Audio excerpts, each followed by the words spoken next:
Well, greetings, Doomers and other Indiana Jones fans. Today's the day that we've been waiting for all year long. The release of Indiana Jones and the Great Circle is officially today.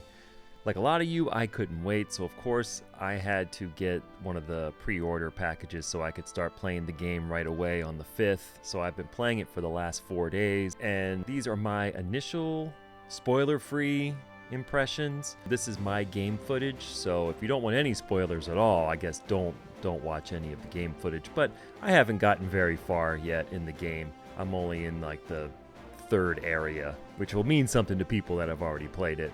So my initial impression of Indiana Jones and the Great Circle as a game I've been playing for about 6 or 7 hours, and I have not finished it yet, but right now I love it. I'm totally hooked. I go to sleep and I dream about this game, and when I wake up, I try to live that dream reality. I know when the first footage started showing and people were really concerned about it being from a first-person perspective rather than another Tomb Raider or Uncharted clone. At the time, I said I was thrilled for that because I'm a little tired of the Tomb Raider, Uncharted type of gameplay, and I find first-person environment perfect for Indiana Jones. It's very immersive. You feel like you're in the moment. You're walking by, you're hearing people have conversations, there's radios playing. The world feels very alive, and seeing it from Indy's perspective just sells the reality of the game even more. And speaking of immersive, I guess the game's billed as a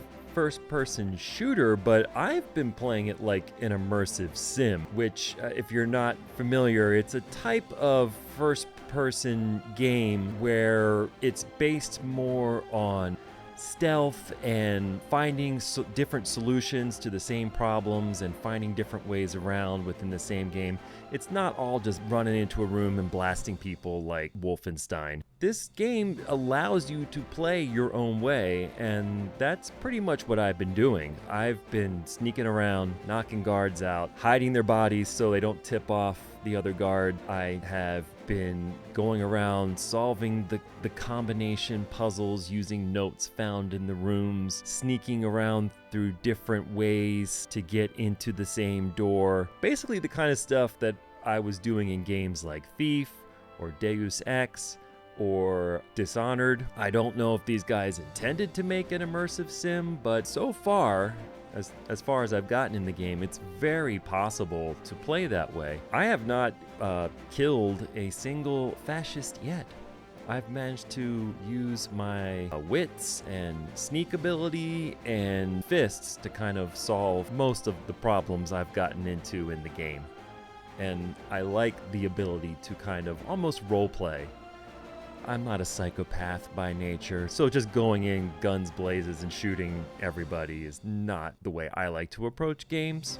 There is also some character development that you can do as the game goes along. You can find little skill books that help upgrade your Indy and focus on the areas that you want to focus on. The game has a linear story, but you are allowed to kind of take it at your own pace. You're allowed to do side missions. There's a lot of ways to earn extra adventure points, which, XP as we call it, which these adventure points can be put into building up your skills. So again, very much like an immersive sim, even if that wasn't the intention. You can also revisit areas you've already been to, kind of like Fate of Atlantis, where once you're done with an area and you want to go back and make sure you found every last thing, it is possible for you to go back and revisit areas. If you've built up your character's strengths in one area and you weren't quite strong enough before to do something, you can try going back now with your more advanced character and see if you can get through some of those tougher things, like some of the brawls with tougher and bigger enemies. The graphics are amazing. The engine looks great. It has some of the weird things that engine typically has, where there are objects in the game that you can pick up and move, but the other ones are stationary. They're part of the scenery. So that means you can do weird things like walk across a canvas tent across the top of it without it collapsing in on you.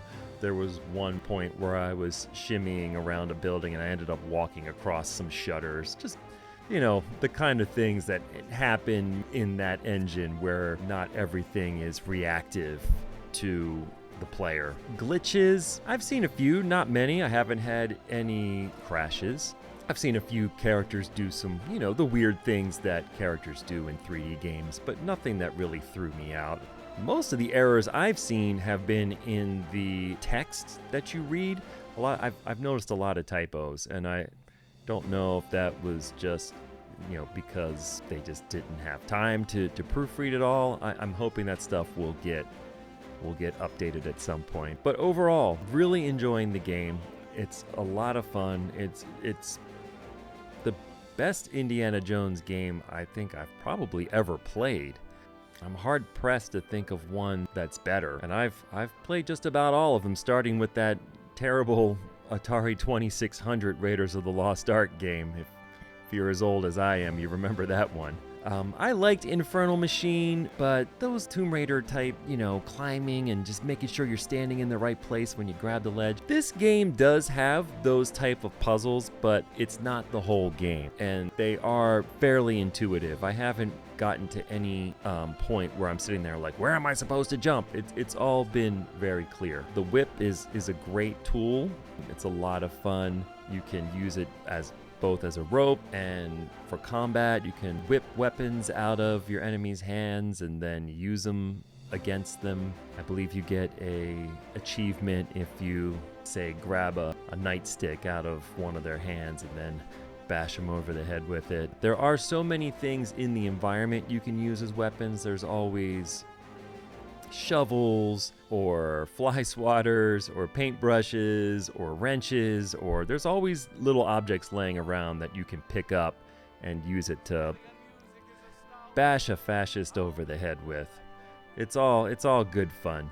But overall, if you were sitting on the fence about this game, do not. This is an unqualified success. At least in the first 7 hours. I have not played the entire game yet. I don't know if the ending just goes completely off the rails, but it's a lot of fun. It would make a wonderful Christmas present for the indie fan in your life, and I highly recommend it. So that's all for now, and I wish you all much fortune and glory.